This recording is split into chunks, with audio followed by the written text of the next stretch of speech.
My name is Jessica, I am 28 years old, and I never imagined my wedding would teach me the true meaning of family.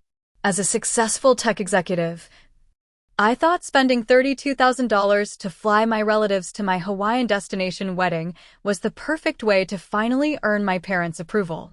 Then I saw the Instagram post. Paris. Not Hawaii. My own mother texted me words I will never forget. You are not worth seeing in a wedding dress. Let me know where you are watching from, drop a like. And subscribe as I share how my family betrayal led to the most meaningful day of my life. Growing up in a modest suburban home in Michigan, I always felt like I was living in the shadow of my younger sister, Madison. She was the golden child from the moment she was born 4 years after me. With her natural blonde curls and outgoing personality, Madison effortlessly became the center of attention at family gatherings, school events, and even in our holiday photos. My parents, Barbara and Richard, never tried to hide their preference.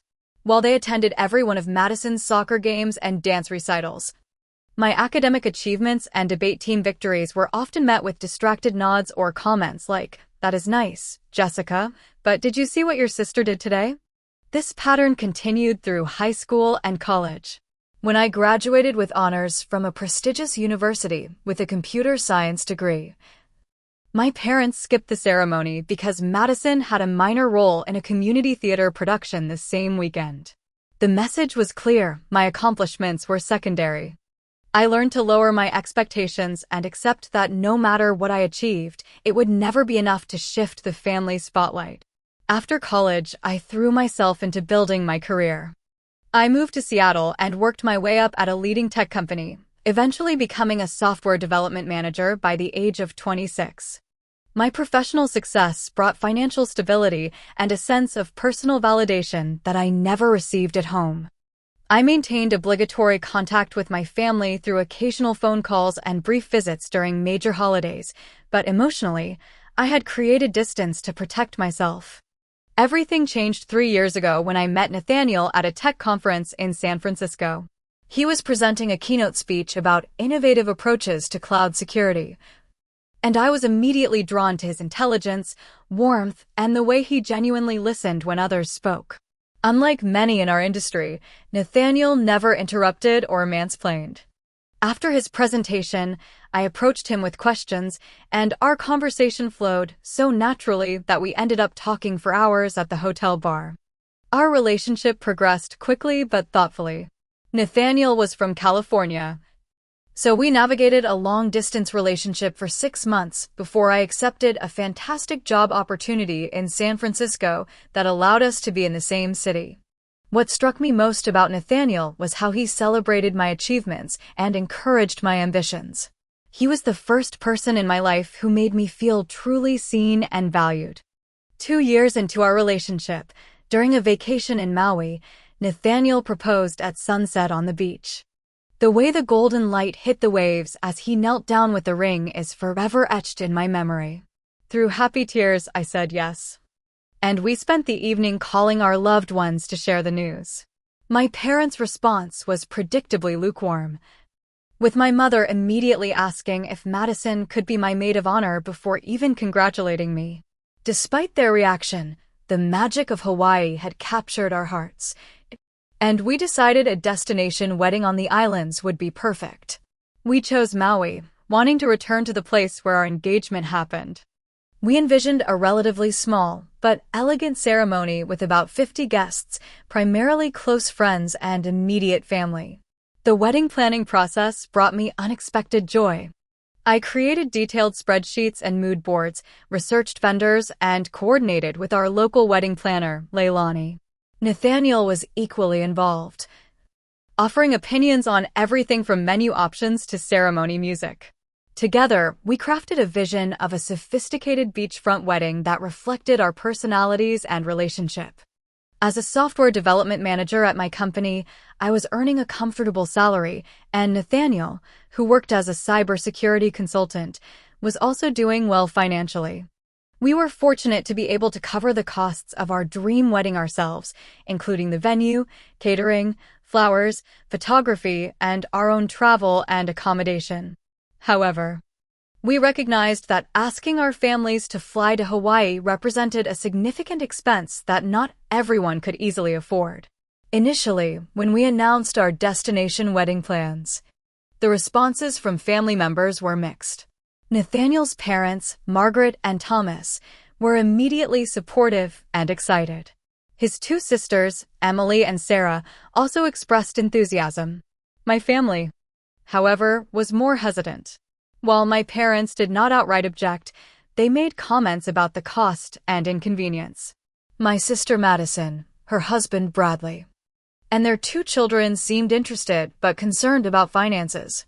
Despite their lukewarm response, I secretly hoped that this wedding would finally be the occasion where I would receive the approval and celebration from my parents that I had craved for so long. Perhaps seeing me happy, successful, and marrying a wonderful man in a beautiful setting would finally make them proud. I envisioned my father walking me down the aisle with tears of joy in his eyes, and my mother helping me get ready, telling me how beautiful I looked in my wedding dress. As the wedding date approached, we sent out formal invitations and began to finalize details. The responses from Nathaniel's side came back promptly with enthusiastic confirmations. From my side of the family, however, there was hesitation. My Aunt Linda called to say she wanted to come, but was worried about the cost of flights for her family of 4. My cousin Ashley expressed similar concerns. Most worryingly, my parents delayed sending their RSVP, citing the need to check if they could get time off work and afford the trip. The prospect of my family not attending my wedding was painful, but not entirely surprising given our history. Still, a part of me hoped that for once, they would prioritize a significant moment in my life. Little did I know that this hope would lead to one of the most hurtful betrayals I could imagine. Nathaniel and I had been careful with our finances since we started living together. We both came from middle-class backgrounds where we were taught the value of saving and making thoughtful spending decisions. Even with our combined 6-figure incomes, we maintained a budget and had specific financial goals. We had been saving for a down payment on a house in the Bay Area, where real estate prices were notoriously high, and had recently started the process of house hunting. Our wedding budget, while generous, was carefully planned. We had allocated funds for all aspects of the celebration, from the ceremony to the reception. The venue we selected was a luxury beachfront resort in Maui with a pristine stretch of sand and breathtaking views of the ocean. We had hired a respected local photographer to capture our special day and booked a talented florist who specialized in incorporating native Hawaiian blooms into elegant arrangements. The wedding planning consumed much of our free time. Weekends were filled with tastings, vendor meetings, and endless decisions about details I never knew mattered, like the exact shade of napkins or the specific font on place cards. Leilani, our wedding planner, was a godsend, helping us navigate the complexities of planning a wedding from thousands of miles away and ensuring that our vision would become reality. As the RSVPs slowly trickled in, a pattern emerged. While most of our friends and Nathaniel's family confirmed their attendance without hesitation, my family members were notably absent from the yes column. My cousin Ashley called me one evening, apologetic and embarrassed, explaining that with 3 kids and her husband's recent job change, they simply could not afford the flights and accommodations. Similar conversations followed with other relatives. My Aunt Linda explained that while they desperately wanted to be there, the timing coincided with my Uncle Stephen's busiest period at work, making it impossible for him to take time off. My parents continued to be vague about their plans, neither confirming nor declining, which left me anxious and uncertain. One night, after a particularly discouraging call with my mother, who had spent most of the conversation talking about how Madison was struggling to find affordable childcare for the wedding dates, I broke down. Sitting on our balcony overlooking the San Francisco skyline, I confessed to Nathaniel how much it hurt that my family might not witness our marriage. He listened attentively, as he always did, then took my hands in his. "What if we help them?" he suggested.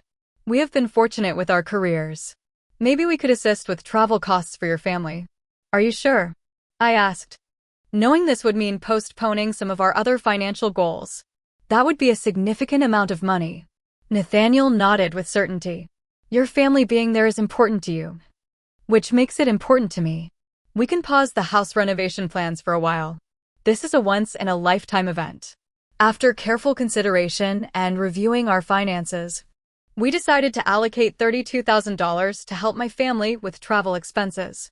This would cover flights and partial accommodation costs for my parents, my sister Madison and her family, my Aunt Linda and Uncle Stephen with their 2 teenagers, and my cousins Ashley and Justin with their families. It was a generous amount that would ensure they could all attend without financial strain, rather than sending individual payments to each family member, which seemed complicated and potentially awkward. I decided to wire the full amount to my parents. They had offered to coordinate the family travel arrangements, and I trusted them to handle the logistics. My father had always been organized with family matters, maintaining spreadsheets for holiday gift exchanges and coordinating summer vacation rentals. I called my parents to discuss the plan, explaining that Nathaniel and I wanted to remove any financial barriers to their attendance. We want everyone to be able to share in our special day without worrying about costs, I explained. My mother sounded surprised but pleased, and my father expressed gratitude for our generosity.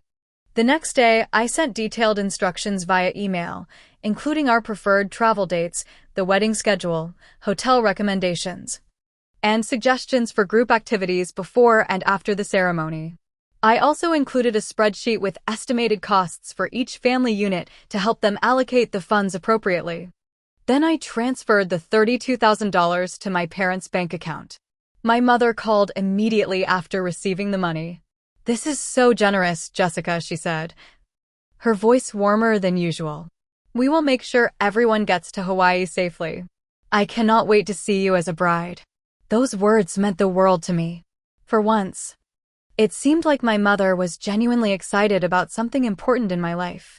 My father also sent a text message. "Thank you, sweetheart. We will handle everything. Your wedding will be perfect with all the family there." Over the next few weeks, I followed up occasionally, asking about flight bookings and travel plans. My parents' responses were positive but somewhat vague. "Everything is coming together," my father would say. "Just focus on your dress and the ceremony. We have the travel arrangements under control." Satisfied that my family would indeed be present for my wedding, I immersed myself in finalizing the remaining details. Nathaniel and I completed our registry, had final fittings for our wedding attire, and confirmed arrangements with all our vendors. We were busy but happy, excited about the approaching celebration. However, as the wedding date grew closer, I began to notice some concerning signs. When I asked my Aunt Linda about her flight details, she seemed confused. "Oh, I thought your parents would have told you," she said hesitantly. "We have not received any information about flight bookings yet. I tried asking your mother last week, but she said she was still working on the arrangements." Similarly, when I texted my cousin Ashley about coordinating airport pickups in Maui, she replied that she had not received any confirmation about flights. "I assumed it was taking time because of the group booking," she wrote. "Do you know when we might hear something definite?" These responses triggered a twinge of unease, but I pushed it aside. My parents had promised to handle everything, and with only 2 weeks until the wedding, I was sure they were just finalizing the details. Nathaniel and I were scheduled to fly to Maui in 10 days, ahead of our guests, to oversee the final preparations and have a few days to relax before the festivities began. Little did I know that while I was trusting my parents to coordinate my family's attendance at my wedding, they were making very different plans with the money we had provided.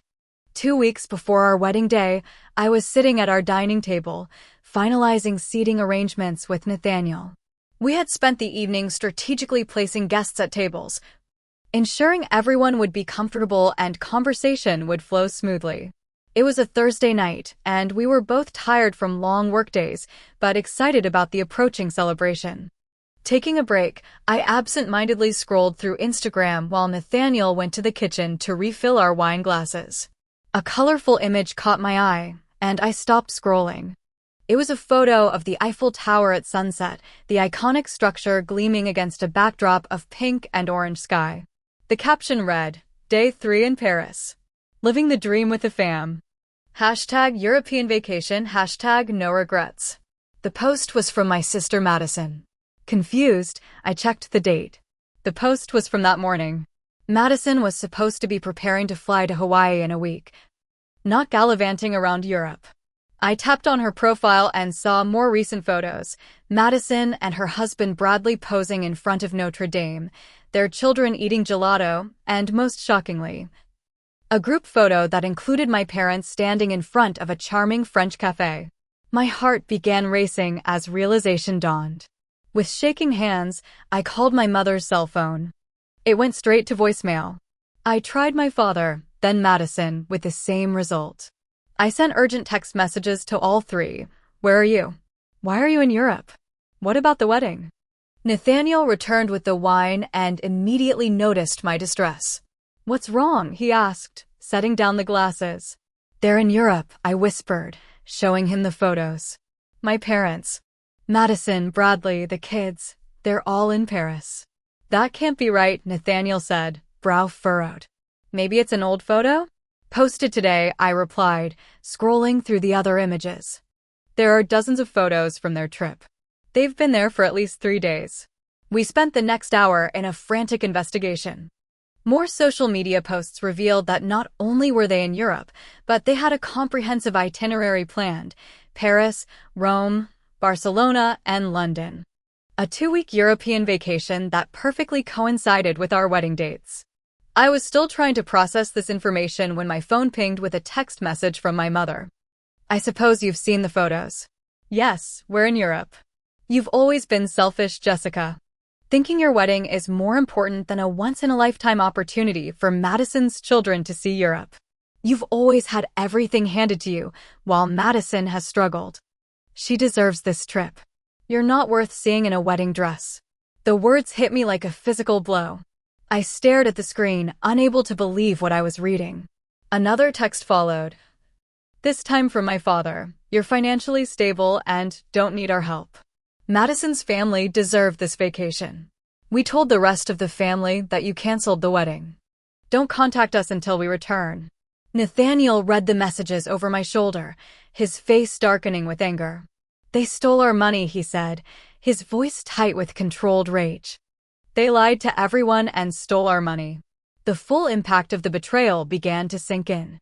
Not only had my parents taken the $32,000 we had entrusted to them for family travel to our wedding, but they had used it to fund a European vacation for themselves and Madison's family. Worse still, they had told the rest of the family that our wedding was canceled, effectively ensuring no one from my side would attend. I collapsed onto the couch, overwhelmed by the magnitude of their deception. Tears streamed down my face as I tried to comprehend how my own parents could be so callous, so cruel. The words, "You're not worth seeing in a wedding dress," played on repeat in my mind, confirming my lifelong fear that I was truly unworthy of their love. Nathaniel sat beside me, holding me as I sobbed, murmuring reassurances that I barely heard through my grief. When I finally quieted, he gently suggested we call my Aunt Linda to confirm what my parents had told the family. With trepidation, I dialed her number. She answered on the second ring, her voice immediately concerned. "Jessica? Is everything okay? We haven't heard from you since, well, you know." "Since what?" I asked, though I already knew the answer. "Since you canceled the wedding," she replied hesitantly. "Your mother called us about 3 weeks ago. She said you and Nathaniel had decided Hawaii was too complicated and that you were postponing everything indefinitely. She mentioned something about relationship troubles. We were so worried. But she told us not to contact you because you needed space." The lies were even more elaborate than I had imagined. Not only had my parents claimed the wedding was canceled, but they had invented relationship problems between Nathaniel and me to make the story more convincing. "The wedding isn't canceled, Linda," I said, my voice surprisingly steady despite the tumult of emotions inside me. "Nathaniel and I are still very much together and still planning to get married in Maui next week. My parents." My voice broke. "My parents took the money we gave them for family flights and used it to take a European vacation with Madison's family." The silence on the other end of the line spoke volumes. Finally, Linda responded, her voice filled with shock and outrage. Jessica, I am so sorry. We had no idea. Barbara told us specifically not to reach out to you. She said you were devastated about postponing the wedding and needed privacy. After speaking with Linda, I called my cousin Ashley, who confirmed the same story. My parents had systematically lied to every family member, ensuring that no one would contact me and discover the truth. That night was one of the darkest of my life. Nathaniel found me on the bathroom floor at 3 a.m., still crying, having reached a level of emotional pain I didn't know was possible. He sat down beside me on the cold tiles, wrapped me in his arms, and held me until morning. We'll get through this, he promised as dawn light filtered through the window. I'm here, and I'm not going anywhere. We still have each other. And we'll still have our wedding. But in that moment, with the weight of betrayal crushing my chest, I couldn't imagine ever feeling joy again. Let alone celebrating what was supposed to be the happiest day of my life. The days following the discovery of my parents' betrayal passed in a blur of pain and confusion. I called in sick to work, unable to focus on anything beyond the overwhelming sense of rejection. Nathaniel worked from home to be with me, quietly handling urgent matters on his laptop while ensuring I ate and drank enough water. On the third day, we had a scheduled call with Leilani, our wedding planner in Maui. Sitting at our kitchen table with the phone on speaker, I tried to maintain composure as we discussed the possibility of canceling or significantly downsizing the event, with my family not attending. We'll have less than 30 guests, I explained, my voice hollow. Maybe we should just cancel everything and lose the deposits. Leilani's voice was gentle but firm. Jessica, Nathaniel, I understand this is an incredibly difficult situation. But before you make any decisions, I want you to remember why you chose to get married in the first place. This day is about your love and commitment to each other, not about who is or isn't in attendance. Nathaniel reached across the table and squeezed my hand. She's right, Jess. I'll support whatever you decide, but I still want to marry you in Maui. The people who truly love us will be there. That evening, Nathaniel's parents called. Margaret and Thomas had already heard about the situation from Nathaniel and were calling to offer their unconditional support. We're devastated for you, Jessica, Margaret said, her voice warm with maternal concern that made my heart ache for what I'd never received from my own mother. But please know that we consider you our daughter already. Our family will be there for both of you, and we'll do whatever we can to make your day special. Thomas added, we've already spoken to Emily and Sarah. They're reaching out to their friends who are planning to attend. Everyone wants you to know that they're still coming and that they're there for both of you. Their kindness broke through the numbness I'd been feeling, and I found myself crying again, but this time with gratitude rather than despair. After we ended the call, I curled up on the couch, emotionally exhausted. I don't understand how my own parents could do this, I whispered to Nathaniel as he sat beside me. Am I really so unworthy of their love? This isn't about your worth, Nathaniel said firmly. This is about their flaws, not yours. What they did says everything about them and nothing about you. The next day, I had an emergency session with Dr. Reynolds, my therapist of 3 years. I hadn't been planning to see her until after the honeymoon, but she rearranged her schedule when she heard the urgency in my voice during our brief phone call. In her calm, sunlit office, I poured out the whole story, from the wire transfer to the devastating text messages. Dr. Reynolds listened attentively, her expression compassionate but unsurprised. Jessica, we've discussed your parents' pattern of favoritism many times, she said when I finally fell silent. What they've done is extreme, but it's consistent with the emotional dynamics we've identified in your family. This isn't new behavior, it's an escalation of their existing pattern. But why? I asked. The question that had been tormenting me. Why do they love Madison so much more? Why have they never been able to love me? Dr. Reynolds leaned forward. Based on everything you've shared over the years, your parents have created a family narrative where Madison is the center. Sometimes parents do this because one child reminds them of themselves, or because they find it easier to connect with a certain personality type, or because they're living vicariously through that child. But most importantly, you need to understand that their inability to appreciate you is their limitation, not a reflection of your value. We spent the rest of the session discussing strategies for processing the acute pain and making decisions about the wedding from a place of self-respect rather than reactivity. Dr. Reynolds helped me see that canceling the wedding would be allowing my parents' cruelty to rob me of a joyful milestone. That night, Nathaniel and I had a long talk about how to proceed. We were sitting on our small balcony, watching the city lights flicker against the darkening sky. "I think we should go forward with the wedding," I said finally. "Different than we planned, but still beautiful. I don't want to let them take this from us." Nathaniel smiled, the relief evident in his eyes. "I was hoping you'd say that. I've been thinking, what if we invited some of our close friends who couldn't make it originally due to the limited guest list? People who truly care about us and would celebrate our happiness?" The idea sparked a small flame of hope in my chest. That could work. And maybe we could reallocate some of the budget to upgrade experiences for the guests who do come, to thank them for their support. As we brainstormed ways to reclaim our wedding, my phone rang. It was Margaret, Nathaniel's mother, calling back with an unexpected suggestion. "Jessica, I hope I'm not overstepping, but I had a thought. My sister Caroline couldn't come originally because of the cost, but she'd love to be there for you both. Would it be all right if I covered her travel expenses as my gift to you? She's a wonderful photographer and could take some candid shots to complement your professional photos." I was touched by her thoughtfulness. "That would be lovely, Margaret. Thank you."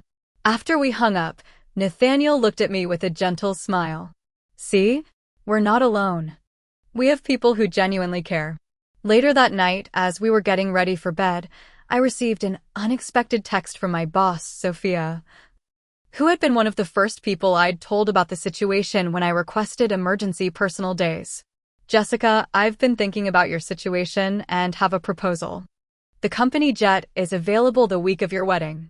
If you're comfortable with it, I'd like to offer it to transport any remaining family or friends who want to attend but are constrained by commercial flight costs. Consider it our wedding gift to one of our most valued team members." The generosity of the offer left me speechless.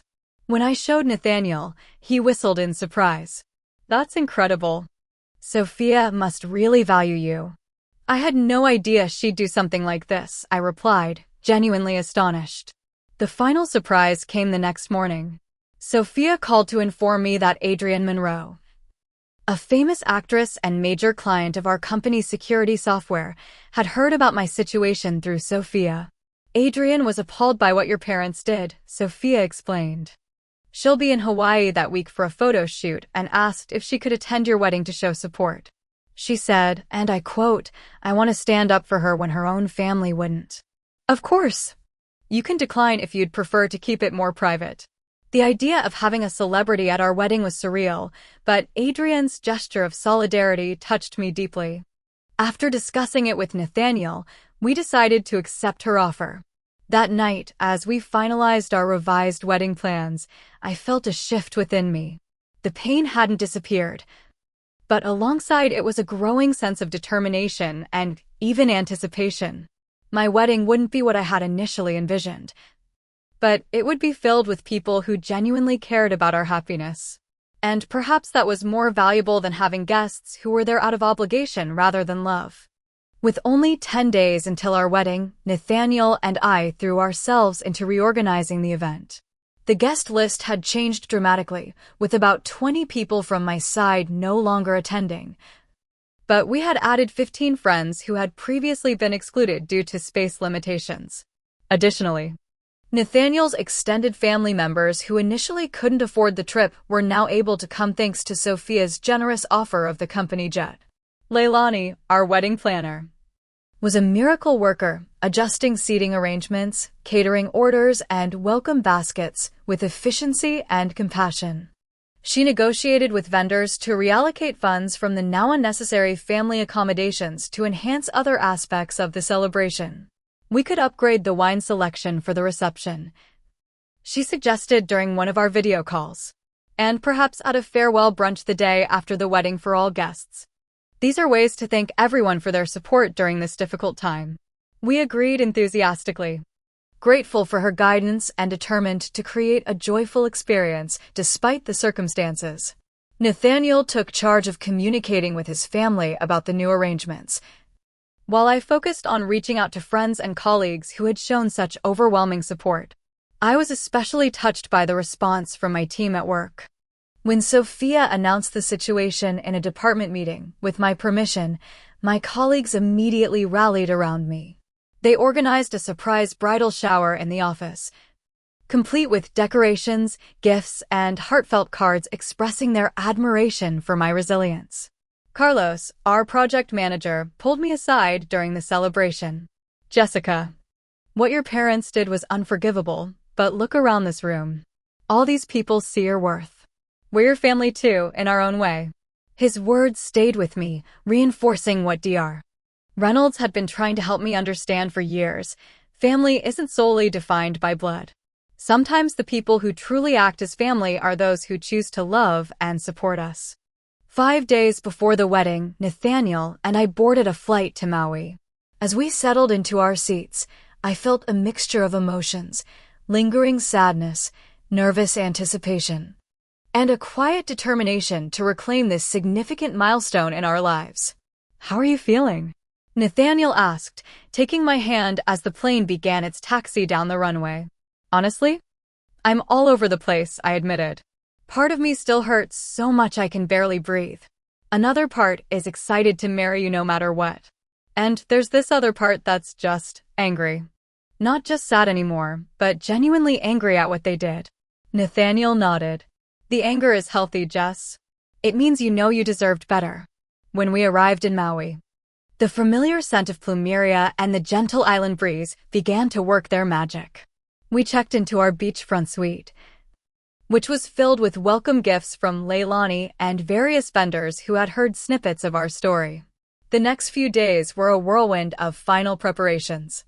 We met with Leilani to review the updated timeline, had our final fittings with the local seamstress who had made minor adjustments to my dress, and welcomed early arriving guests, including Nathaniel's parents and sisters. The morning before our wedding day, I woke before dawn, my mind too active for sleep.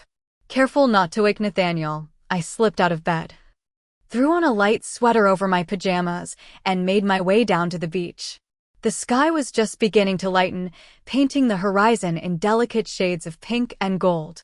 I sat on the sand, watching the gentle waves and allowing myself to fully feel everything I'd been trying to process.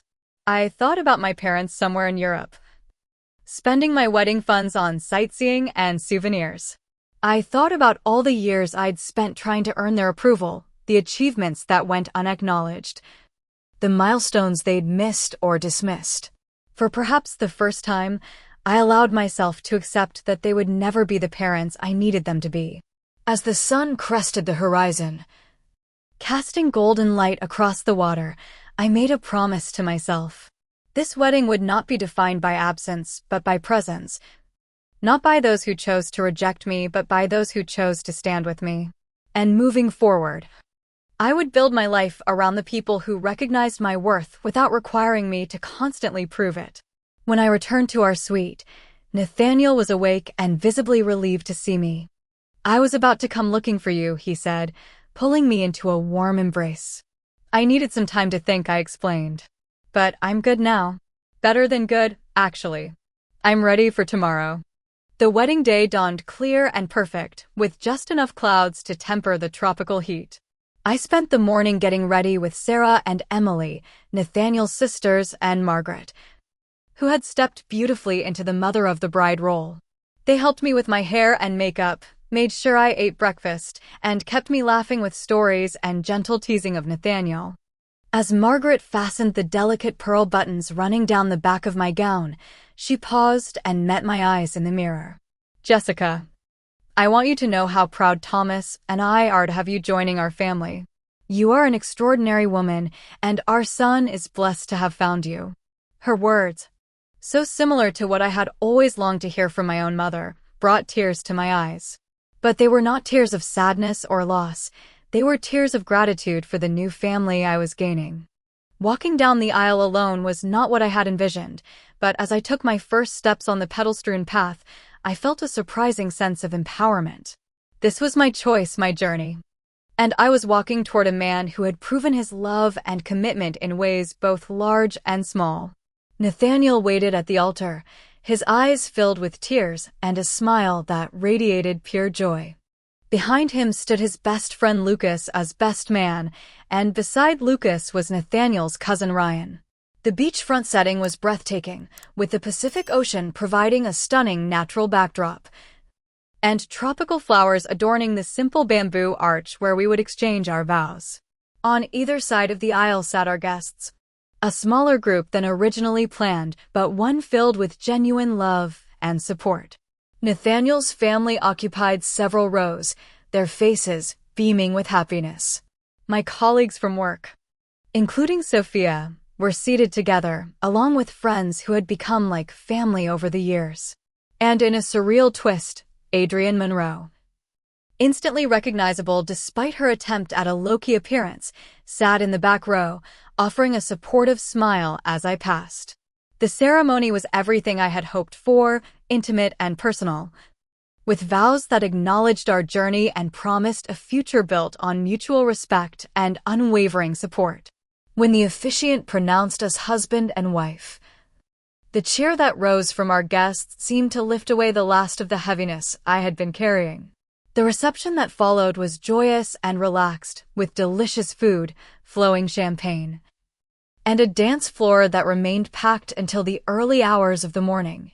Sophia had arranged for a surprise fireworks display over the ocean, and Adrienne gave a touching impromptu toast about the meaning of chosen family.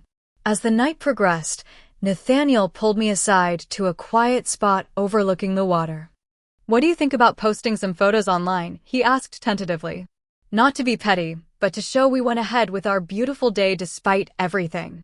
You look absolutely stunning. And I'm so proud to be your husband." I considered the suggestion. Normally, I was private about my personal life on social media, but the idea of sharing our joy, of showing that we had created something beautiful despite the betrayal, appealed to me. "Let's do it," I decided. Not out of spite, but as a celebration of what we've built together. We asked our photographer to send a few preview images, which she did within the hour.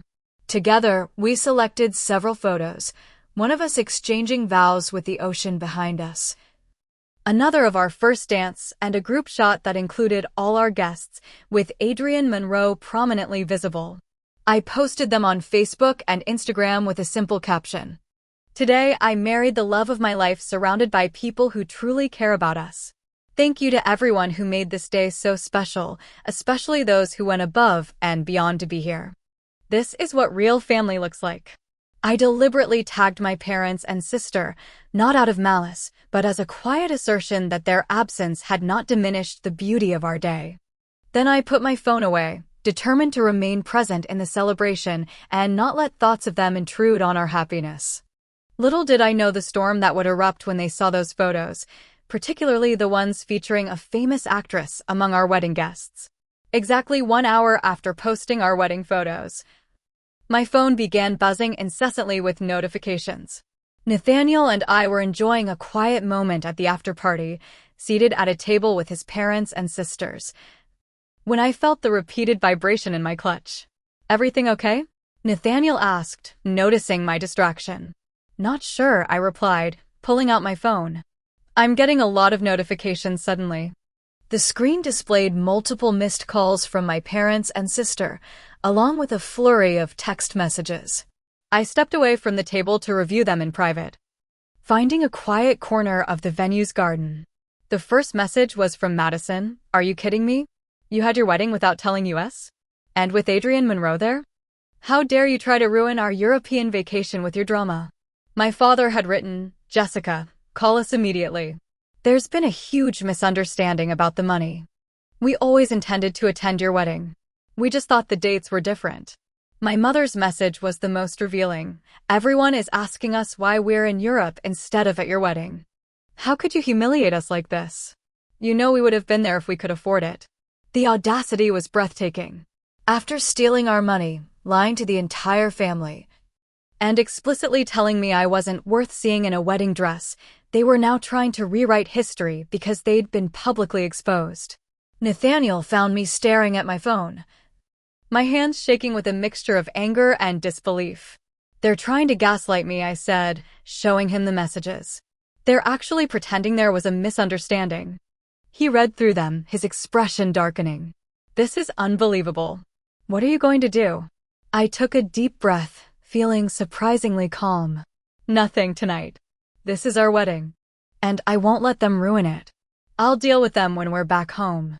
True to my word, I silenced my phone and returned to the celebration, determined to enjoy every moment of our special day. The after-party continued until midnight, with dancing, laughter, and heartfelt conversations that affirmed we had created something truly meaningful despite the painful circumstances. The next morning, during the farewell brunch we had arranged for our guests, I finally checked my phone again. There were dozens more messages and missed calls. Not just from my immediate family, but from extended relatives as well. Apparently, my parents had been frantically contacting everyone, trying to spin a narrative that painted them as victims of a misunderstanding rather than perpetrators of a deliberate betrayal. My Aunt Linda had texted, "Your mother says there was confusion about the wedding dates and the money was meant to be a loan for your honeymoon. Is that true? We're all very confused." My cousin Ashley was more direct. "Your mom is saying one thing, but those photos say another. What really happened, Jessica?" With Nathaniel's support, I crafted a simple, factual response that I sent to all concerned relatives. Nathaniel and I sent my parents $32,000 specifically to cover family travel to our wedding. They used it to fund a European vacation instead and told everyone the wedding was canceled. I have the bank transfers, emails, and text messages to prove it, including one where my mother told me I'm not worth seeing in a wedding dress. I'm happy to forward everything to anyone who wants the truth. The responses were immediate and varied. Some relatives expressed shock and outrage on my behalf. Others seemed reluctant to accept that my parents could have done something so callous. A few suggested that there must be two sides to the story, which hurt but didn't surprise me given my family's long-standing dynamics. Nathaniel and I proceeded with our honeymoon as planned, spending a week in a secluded bungalow on a different part of the island. We had decided to postpone our originally planned trip to Japan until later in the year, preferring to remain in Hawaii where we had just experienced such a meaningful celebration. During that week, we deliberately limited our phone use, focusing on each other and the beginning of our married life. But reality couldn't be postponed indefinitely, and as our return to San Francisco approached, we discussed how to handle the inevitable confrontation with my parents. "I think I need to see them face to face," I said as we packed our suitcases on the last day. "Not for reconciliation, but for closure. I need to say my piece directly." Nathaniel nodded, understanding as always. "Whatever you decide, I'm with you. But remember, you don't owe them anything, not even an explanation." 2 days after returning home, I received a text from my father announcing that they had cut their European trip short and were back in the States. "We need to meet and clear this up," he wrote. "This has gotten completely out of hand." I agreed to meet them at a coffee shop near our apartment, a public place where emotions would hopefully remain controlled. Nathaniel offered to come with me, but I decided this was something I needed to do alone. When I arrived at the cafe, I found not just my parents, but Madison as well. The three of them huddled at a corner table looking tense and defensive. I ordered a coffee at the counter before joining them, taking a moment to center myself and remember Dr. Reynolds' advice about maintaining boundaries. "Jessica," my mother began as soon as I sat down, her voice tight with controlled anger. "This has all been blown completely out of proportion. We never meant to miss your wedding. There was confusion about the dates, and we thought—" I held up my hand, interrupting her. "No, there was no confusion. I have all the emails where I clearly stated the wedding date. I have the wire transfer with a memo line specifically mentioning family travel to our wedding. And I have your text message telling me I'm not worth seeing in a wedding dress." My father attempted to interject. "That was taken out of context. Your mother was upset because—" "Because what?" I asked, my voice steady. "Because you got caught?" Because people are asking questions about why you were touring Europe instead of attending your daughter's wedding. Madison leaned forward, her expression self-righteous. You've always been so dramatic, Jessica. Always making everything about you. Do you have any idea how embarrassing this has been for us? Our friends have seen those photos with Adrienne Monroe and are asking why we weren't there. The absurdity of her complaint almost made me laugh. You're embarrassed? You participated in stealing $32,000 that was meant to bring our family together for my wedding. You enjoyed a European vacation funded by that money while telling people my wedding was canceled. And you're upset because you're embarrassed? My mother's face hardened. We deserved that trip. Do you know how hard it's been for Madison with 2 children? How much they've struggled while you and Nathaniel live your perfect, childless life with your fancy jobs. We redistributed the money to where it was needed most. Her words clarified everything. In their minds, my success wasn't something to celebrate, but something that made me less deserving of consideration. My happiness was less important than Madison's. My wedding less significant than her children's opportunity to see Europe. That wasn't your decision to make, I said quietly. That money wasn't a gift to do with as you pleased. It was entrusted to you for a specific purpose. What you did wasn't just hurtful, it was theft. My father blanched at the word. Now wait a minute, Jessica. Theft is a serious accusation. We're family. Family doesn't do what you did, I interrupted, feeling a strange calm settle over me. Family supports each other. Family celebrates milestones together. Family doesn't tell you you're not worth seeing in a wedding dress. I took a deep breath before continuing. I've spent my entire life trying to earn your approval. Trying to be worthy of the love you so easily give Madison. I've made excuses for your behavior, blamed myself for not being good enough. But what you did with our wedding money showed me exactly where I stand, and I won't deny that reality anymore. My mother's expression shifted from defensive to wounded. Her well-practiced victim role. So that's it? You're going to throw away your family over money? After everything we've done for you? This isn't about money, I replied. It's about respect. Honesty and love, none of which you've shown me. And I'm not throwing away anything. You did that when you chose a vacation over my wedding, when you lied to our entire family, when you made it crystal clear that I'm not a priority in your lives. I stood up, ready to leave, but paused to deliver one final thought. I'm not cutting you off completely. I'm setting boundaries. From now on, our relationship will be on my terms, with the understanding that I deserve basic respect. I'll need time and space to determine what that looks like moving forward. Madison scoffed. Always so self-important. This is why nobody wanted to come to your wedding in the first place. Her words were meant to wound, but they only reinforced the rightness of my decision. Without responding to her, I walked out of the cafe, feeling as though a weight had been lifted from my shoulders. Later that day, I consulted with a lawyer about potentially recovering the stolen funds. She advised that while we had a strong case, pursuing legal action against family members would be emotionally draining and could take years to resolve. We decided to send a formal demand letter as a first step, making it clear that we expected repayment but were willing to accept a reasonable installment plan. To my surprise, the most unexpected development came from Madison. A week after our confrontation, she posted a public apology on Facebook, admitting that they had used my wedding funds for their European trip and expressing regret for her role in the deception. I later learned that several of her close friends had been so appalled by her behavior that they had distanced themselves, creating significant social pressure for her to make amends. The apology seemed more motivated by saving face than genuine remorse, but it did help correct the narrative among our extended family and social circles.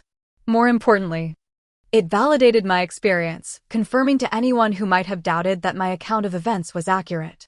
Nathaniel and I postponed our originally planned honeymoon to Japan, opting instead for a quiet week in a secluded beachfront cottage on the Big Island of Hawaii. This peaceful retreat became not just a celebration of our marriage, but a healing sanctuary where I could begin processing the profound family betrayal we had experienced. Each morning, we walked along the shore at sunrise, the gentle rhythm of the waves providing a soothing backdrop for our conversations. Nathaniel never pushed me to talk. But he created safe spaces where I could express my grief, anger, and confusion without judgment. I keep thinking I should have seen this coming. I admitted one morning as we sat watching spinner dolphins play in the distance. There were so many signs over the years. Hindsight always seems clearer, Nathaniel replied gently. But we trust the people we love, even when they've given us reasons not to. That's not naivety, Jess. It's hope, and hope is never something to be ashamed of. When we returned to San Francisco, I resumed my sessions with Dr. Reynolds, now focused on establishing healthy boundaries with my family moving forward. She helped me recognize that complete estrangement wasn't necessary, but neither was returning to the dysfunctional patterns of the past. Think of boundaries as fences, not walls, she suggested. They define your property and keep you safe. But they can have gates that you open selectively and on your terms. Implementing this advice, I decided to limit contact with my parents to occasional emails and perhaps holidays in the future, but only in settings where I felt emotionally secure. I made it clear that any relationship moving forward would be contingent on their respect for these boundaries and some acknowledgement of the harm they had caused. My parents' response was predictably self-centered. They alternated between defensive justifications and attempts to minimize what had happened. We made a mistake with the money. My father wrote in an email, but you're blowing this out of proportion. Families should forgive each other. I replied simply, forgiveness may come with time. But it requires genuine remorse and changed behavior, not just a desire to escape consequences.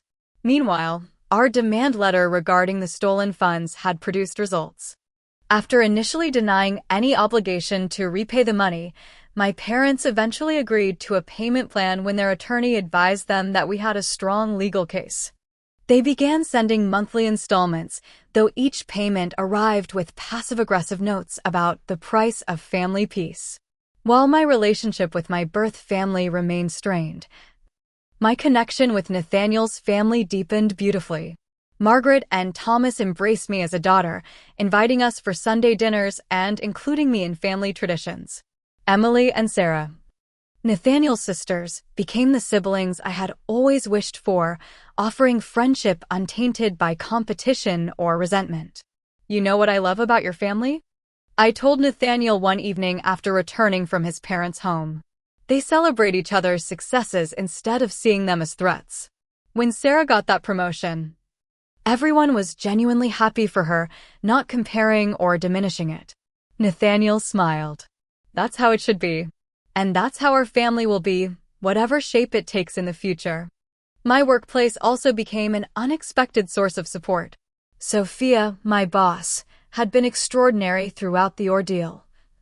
Not just with the practical assistance of providing the company jet, but with her emotional intelligence and mentorship. She invited me to lunch a month after the wedding, where she shared her own experiences with family estrangement.